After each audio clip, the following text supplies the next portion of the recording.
Hey guys, Matt Teifke, TRE Homes here in Opportunity City, and I want to talk about bidding wars. This is a hot topic right now.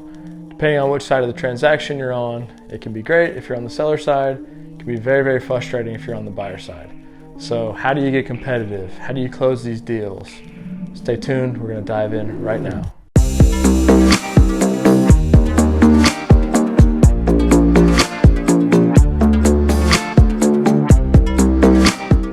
Thanks for watching, guys. Make sure you like, comment, share, subscribe. This is going to be a good video, informative as I can be, so just stick with me to the end. Let's just talk about being on the buyer side.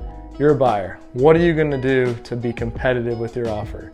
Obviously, you can offer more on the price, but the things to really focus on are the timeframes within the contract. How long is your option period? How long is your financing contingency? And these are typically ways for the buyer to back out of the contract to get their earnest money back.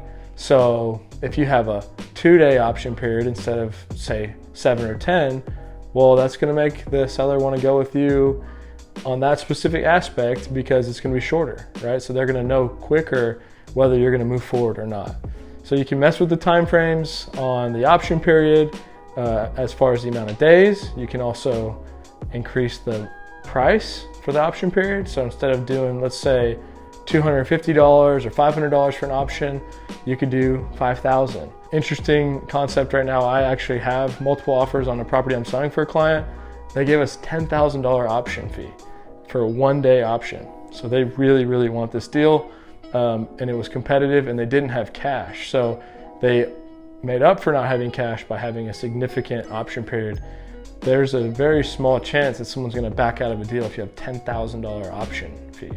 So option fee, earnest money, timeline to close, price, relationship with the seller. You know, people believe in writing notes. I don't think that can hurt.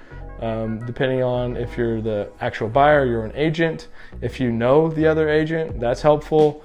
All these things will always come into play. So the more you understand about all the variables, about the players, who they are, what's important, the better you can manipulate these variables to get the deal. From a broker's perspective, you want to kind of lay these out to your clients and say, hey, here's all the facts, and leave it to your client to determine how bad they truly want it. You don't really want to tell someone to do a $10,000 option period or option fee because that's very risky. But if somebody wants it bad enough, then it can make sense.